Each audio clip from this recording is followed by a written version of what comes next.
Esta clase trabajaremos el tema competencias, pero para poder hablar de las competencias tenemos que hablar un poquito de los paradigmas. Primero, antes de hacer referencia directamente a las competencias, vamos a recordar un poco el paradigma tradicional. Vamos a hacer un comparativo entre el paradigma tradicional y este nuevo paradigma que vamos a empezar a trabajar. Este paradigma tradicional estaba basado en la enseñanza, en el desarrollo de teorías. Si nosotros nos fijamos en la etimología de la palabra tradición, ¿qué significa? Transmisión o comunicación de noticias, doctrina, ritos, costumbres, etc., que se mantiene de generación en generación. Y este era el enfoque que se le daba a la enseñanza en este paradigma, en donde el docente era el encargado de transmitir los conocimientos y el alumno era un mero receptor de la información. En este tipo de trabajos se hacían desarrollo de teorías y si se planteaban problemas estaban planteados de manera segmentada, es decir, por bloques, de manera fragmentada, por separado. A diferencia de este nuevo paradigma que está basado en el estudiante y en la resolución de problemas en diferentes contextos. Estos problemas no se plantean de manera de bloque o fragmentado, sino de manera interdisciplinaria, para que el estudiante pueda desarrollarse en diferentes contextos y también dar sentido a los problemas, a las soluciones en las diferentes disciplinas. En este caso, el rol del docente ya no es transmitir o impartir el conocimiento, sino que es guiar a los estudiantes, ser un tutor, para que el estudiante pueda construir su propio conocimiento. Es decir, que se le da la herramienta al alumno para que él, mediante su actitud, mediante sus conceptos previos, su experiencia personal, pueda ir desarrollando nuevos conocimientos. En este nuevo paradigma subyace el pensamiento tecnológico. El pensamiento tecnológico se basa en las operaciones del pensamiento lógico. Las operaciones del pensamiento lógico son las que subyacen en el paradigma tradicional. ¿Cuáles son? Observar, describir, comparar y razonar. Pero en este nuevo paradigma, en donde subyace el pensamiento tecnológico, se utilizan todas esas operaciones, pero además se pretende encontrar el problema, diagnosticarlo, idear una solución y resolverlo. Si tenemos que hablar de los inicios y de la evolución de las competencias, tendríamos que hacerlo desde las sociedades antiguas. Los filósofos griegos ya abordaban temas desde problemas contextualizados, realizaban construcciones buscando establecer relaciones y conexiones entre los diferentes temas. Aristóteles, allá en el año 400 a.C., aquel filósofo griego, ya planteaba la relación entre el saber y el proceso de desempeño. Luego en el siglo XVI, a raíz del descubrimiento de América, a fines del siglo XV, se prosiguió con grandes descubrimientos. A partir de ese momento, se denominó la era de la revolución científica, que fue quizá el cambio más importante de la historia de la ciencia. En este momento, los estudiosos empezaron a preguntarse cómo ocurrían las cosas. Es decir, se presentó una manera diferente de pensar, una nueva actitud frente a la ciencia, que lo que hacían era investigar la naturaleza con los propios sentidos. En este momento se le otorgó mayor importancia al razonamiento, a la experimentación y también el método especulativo que utilizaban comenzó a ceder terreno al método hipotético deductivo. Luego, en el siglo XX, también se hicieron diferentes reconocimientos de las competencias y se trabajó sobre el tema. Pero se destacó en el año 1960 un filósofo lingüista estadounidense, también docente, llamado Noam Chomsky, que se considera uno de los pensadores más importantes contemporáneos, y lo que hizo fue dar cuenta de cómo los humanos se apropian del lenguaje de forma individual y lo emplean para comunicarse. Es decir, postuló un aspecto bien definido de la habilidad innata de la adquisición del lenguaje y la autonomía de la gramática sobre otros sistemas cognitivos. En el año 1970 y 1980, o sea, en esa época, varios filósofos y sociólogos hicieron diferentes aportes y construcciones relacionados también con las competencias.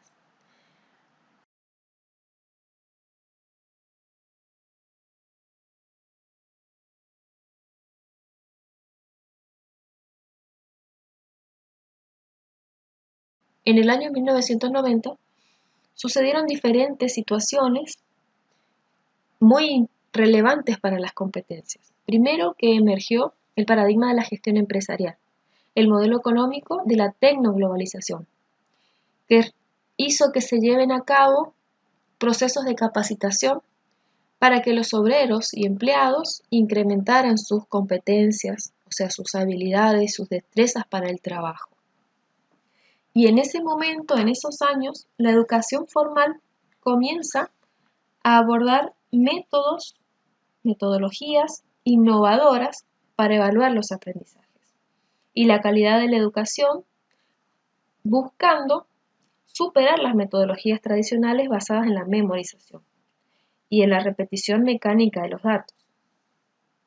Lo que se intentó era privilegiar los procesos cognitivos, como la percepción, la atención, la comprensión, el lenguaje, y también las habilidades cognitivas, la interpretación o la argumentación, y sobre todo resolución de problemas que tengan sentido para los estudiantes. Todo esto permitió mejorar la evaluación de los aprendizajes mediante enfoques más abiertos y basados en el saber hacer en contexto. Luego, en la década del 2000, en la época del año 2000, el proyecto Turing, que fue un proyecto de universidades pensado para las universidades en ese momento, se enfocaba en un sistema intercultural para desarrollar aprendizajes basados en resultados, centrado en los estudiantes y basado en competencias. Este proyecto permitió la creación de un entorno de trabajo para llegar a puntos de referencia y de comprensión. Desde este enfoque se pudieron tipificar las competencias, es decir, dividir en diferentes tipos de competencias en torno a competencias genéricas y competencias específicas.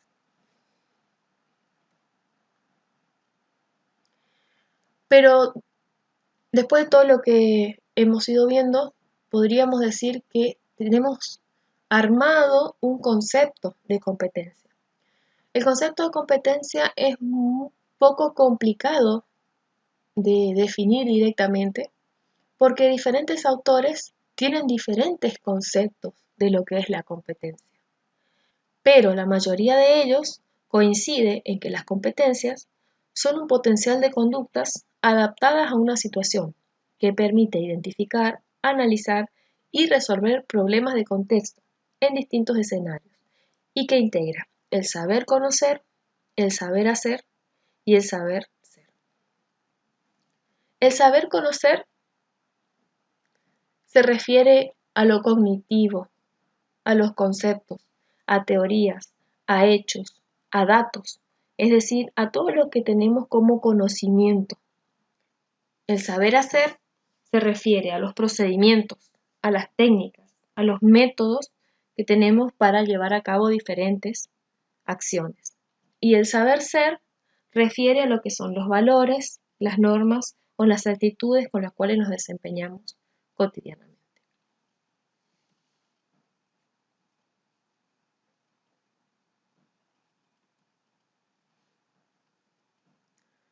Habíamos hablado que las competencias en un momento se tipificaron, es decir, que se le dio diferentes tipos según las características. Se dividieron en genéricas y específicas.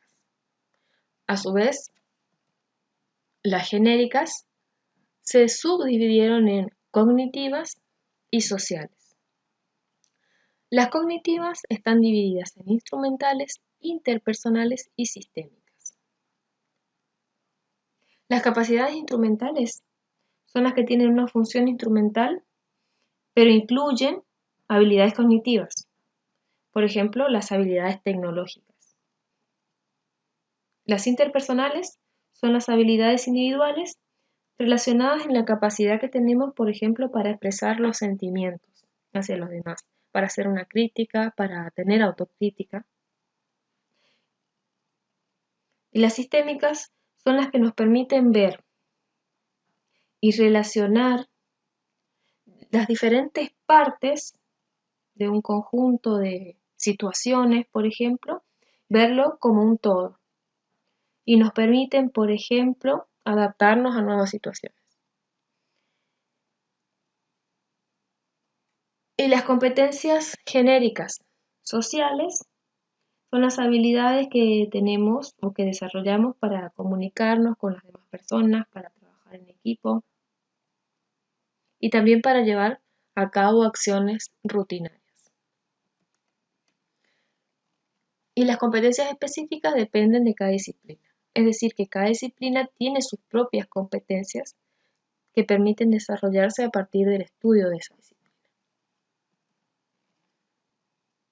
Si hablamos del aprendizaje basado en competencias, nos tenemos que preguntar por qué se han introducido estas competencias en el currículo. Principalmente, es una respuesta a la nueva demanda en materia de educación que requiere la sociedad actual.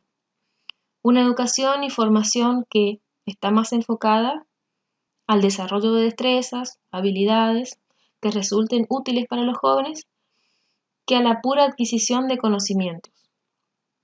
Estas habilidades y destrezas tienen que permitirle a estos jóvenes desenvolverse de manera autónoma en su vida cotidiana, en su vida diaria. Es decir, que además de saber, los alumnos deben saber aplicar los conocimientos en un contexto real, comprender lo que aprenden y tener la capacidad de integrar esos distintos aprendizajes, ponerlos en relación y utilizarlos de manera práctica en las posibles situaciones o contextos a los que se tengan que enfrentar en algún momento de su vida.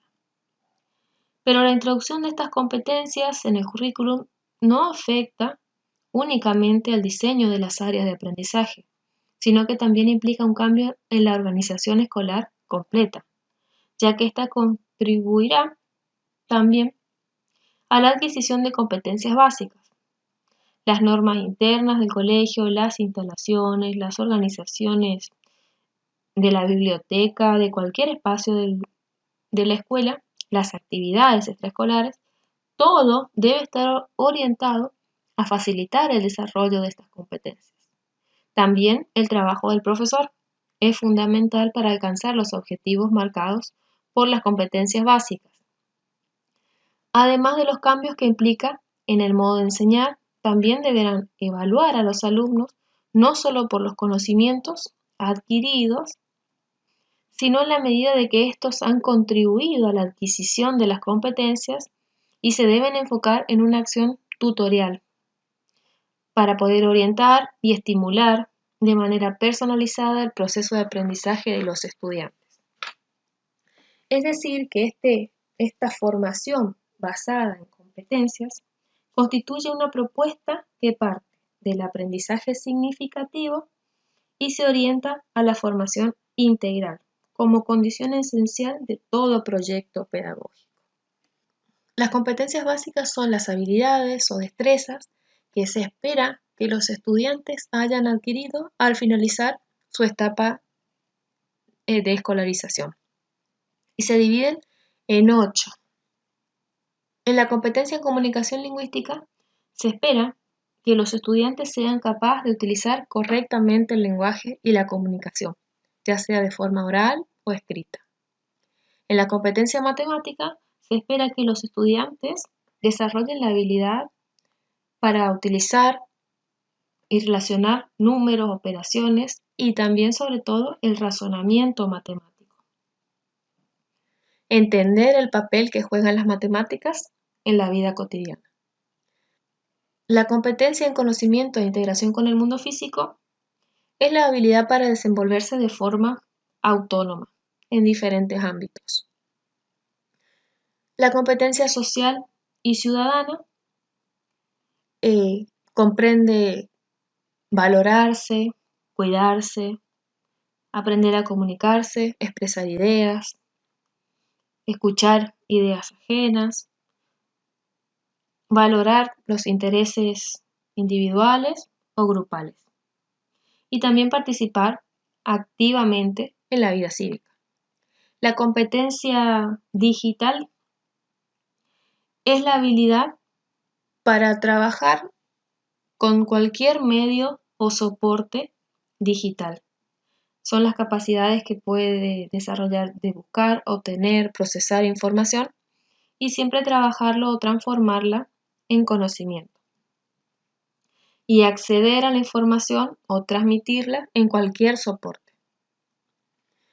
La competencia cultural y artística se refiere a la capacidad de conocer y apreciar y también valorar diferentes manifestaciones culturales o artísticas y también poder realizar las suyas propias. La capacidad de aprender a aprender se refiere al aprendizaje a lo largo de la vida, es decir, la habilidad para seguir aprendiendo aun cuando ya haya terminado su escolarización. Y la competencia denominada autonomía personal son las habilidades que se relacionan con la perseverancia, la responsabilidad, el control personal. Esas habilidades que permiten tener una visión estratégica de los desafíos y las oportunidades que se van apareciendo día a día. Entonces, en conclusión, después de haber recorrido este trayecto y hablado un poco de lo que son las competencias y el aprendizaje basado en competencias, podríamos decir que la competencia se forma o está basada a partir de tres componentes: los conocimientos, las actitudes y valores y las habilidades y destrezas. Entonces, si lo queremos decir de una manera matemática, decimos que la competencia es la intersección de estos tres conjuntos.